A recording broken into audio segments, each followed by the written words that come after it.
Happening right now, this is a live look inside a planning meeting in Jefferson County. They're getting public input on a potential truck stop.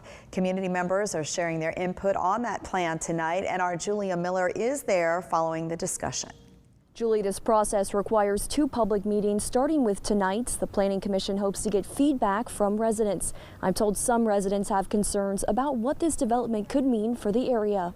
County planning officials say developers want to build a Love's Travel stop along with an additional 200,000 square feet of non-residential development on a 49-acre parcel. The proposed change would rezone the property from mixed-use suburban residential to mixed-use interchange business.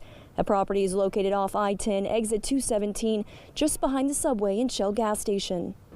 Now, no approvals will be made tonight. Instead, the Planning Commission will make a recommendation to the Board of County Commissioners, which they will review next month. I'll have a full recap from tonight's meeting coming up at 11. Reporting in Monticello, Julia Miller, WCTV Eyewitness News.